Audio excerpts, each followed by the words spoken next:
Hello everybody, and thank you for tuning in to this special episode. So today is the 2nd of October, which means that I have now officially been here for a whole month, which is crazy. The time's gone by quite fast. And I decided that it would be fun to do a special episode, if you can say episode, of me saying things that I've noticed about what happens and what it's like to live in Denmark. And some of you also had some questions that I'm going to try to answer. There were so many questions that I decided that I'm going to do this in multiple parts. And today I'm going to focus on, I guess 3 main things, which are food, because that is a very human problem and thing that we want to know about. Then I'll talk a little bit about money, and then what it's like to actually live in the city and what the city is like. And then I'll also throw in a few random bonus things about what I noticed that surprised me a bit from being here.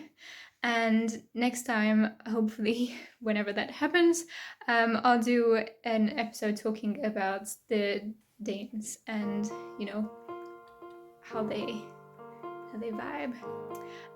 But I actually haven't met very many Danes at the moment. There's the people that I work with, but we don't really talk about these type of things. So I don't actually know lots of answers to the questions yet.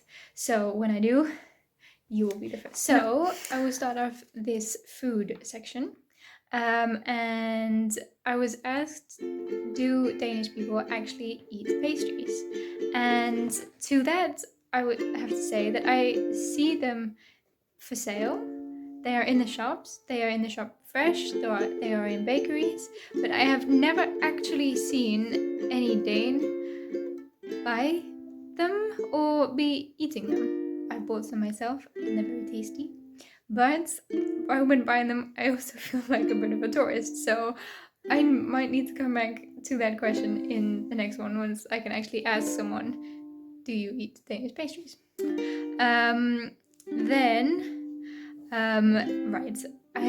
The bread situation is a little challenging for me at the moment, because in the shops they seem to have 3 different choices. The first choice is the rye bread, which is okay. It's definitely not as bad as I thought it was going to be, but after 2 weeks of just having rye bread, I really, really got sick of it. Then they have buns available, or they have very white and boring bread. So it's a little bit difficult to make sandwiches or have bread at lunchtime and those sort of things, especially if you need to take it anywhere, because one of the Danish specialities is smørbrød, which actually means butter bread, and it's basically 1 piece of rye bread with butter and then any topping on top. And they would eat this at anytime, but it's really difficult to transport because you have no bread on top. So it's not actually like a sandwich that is not susceptible to travel damage. This it can fall over, and then there's all the stuff outside. My work, when we were still having lunch together, somebody actually bought the bread in one tub and then all of the toppings in another tub, and then you build the sandwich when you're there. So that's an option, but I haven't. It's a challenge, the bread. Coming from the Netherlands, it's not surprising that somebody asked me what cheese was like in Denmark. But following an incident that happened 2 years ago when my friends and I had a weekend in Copenhagen, I'm very afraid of the cheese here. So there are many different types, but I don't want to try any.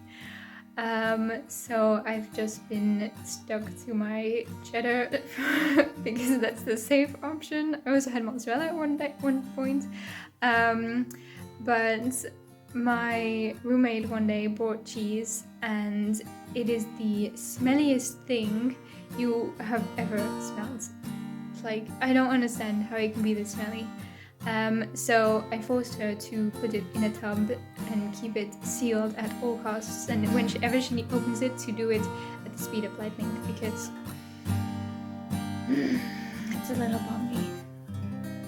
And somebody also asked me what sort of street snacks or street foods they get, and so I straight away thought of two places that I've seen. So the first one does hot dogs on the go, and it's quite popular. There's often people standing outside this little kiosk buying, eating hot dogs. And then the other thing that I thought of is in this park area, there is a stand that sells vegan and vegetarian hamburgers. I've never tried it, but it's definitely on my list to do sometime soon. The actual supermarket is the most confusing thing in the world. It has a downstairs, but it doesn't make sense what is downstairs and what is upstairs, so every time I walk around in circles very many times. I've taken this video to show you how confusing it is. And then the other weird thing is the milk situation. They seem to have 0.5% milk, or a 3.5% fat milk, that is, and no other choices. And the milk that we have doesn't really keep very well in the fridge, so we have to throw some away when at the end because it goes bad, and we don't understand why. So yeah.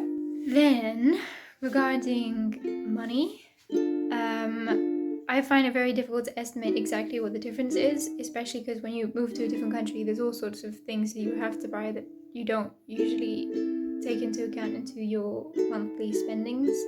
For example, a whole packet of salt, or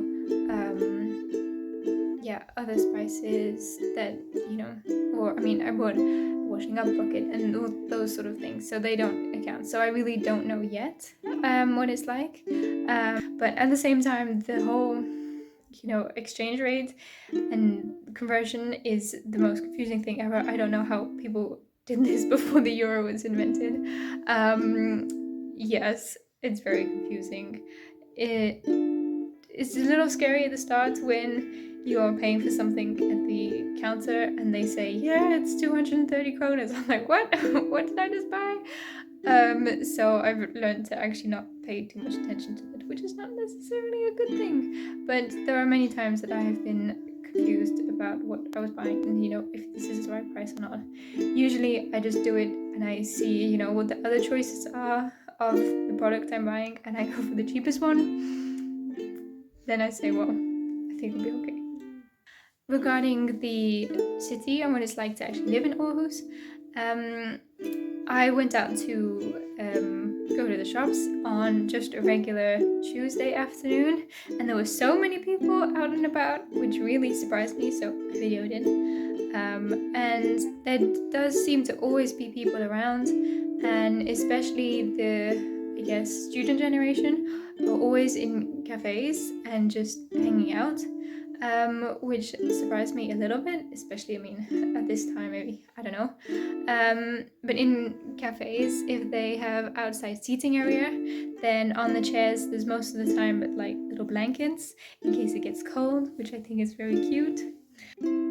I think that Denmark is also, like the Netherlands, very good with bikes because people do bike a lot. The one difference between the Netherlands and here is that 60% of people on bikes are always wearing helmets, which is not the case in the Netherlands.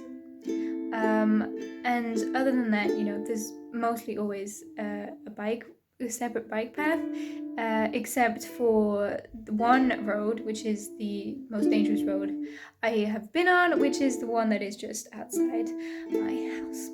So I'm on it every day, and there you just kind of put in with all the people, all the cars, and it's a little confusing, but most of the time it's really good.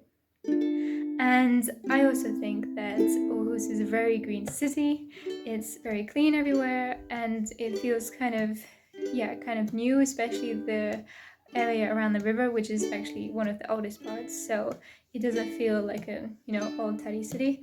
And yeah, there's a lot of green and parks everywhere. And contrary to what I was told before I came here, Aarhus is not flat, and I don't think that Denmark is flat. Generally, maybe on the other islands it is, but here it's not. At least compared to the Netherlands, compared to where I come from in France, it's good, but there's still quite some hills that you have to go up on a bike, which I don't appreciate. And the last two things that I wanted to point out were things that I was kind of surprised by when coming here. So the first of which is that there seems to be, well, in my opinion, there is a lot of plastic everywhere in the supermarkets about what you buy. And for example, if you want to buy fruit and veg, then you put it in plastic bags still. And I really thought that every country was past that, and yeah, that sorry, that every country was past that, and that didn't happen anymore, but it does here. So maybe it means that maybe the actual recycling process behind the plastic is better, but I really don't know, so that surprised me. But on the other hand, there are so many charity shops everywhere, which is really nice. So that is it from the impressions that I have after being here for 1 month. Hopefully in the coming weeks or the coming month, I will get to know more Danes and understand a bit more what it's like to grow up here and what their culture is like. So that will be coming hopefully shortly. Otherwise, thank you for watching to the end. Let me know if you have any other questions that you would like to be answered in a future video. I hope you liked it, and goodbye!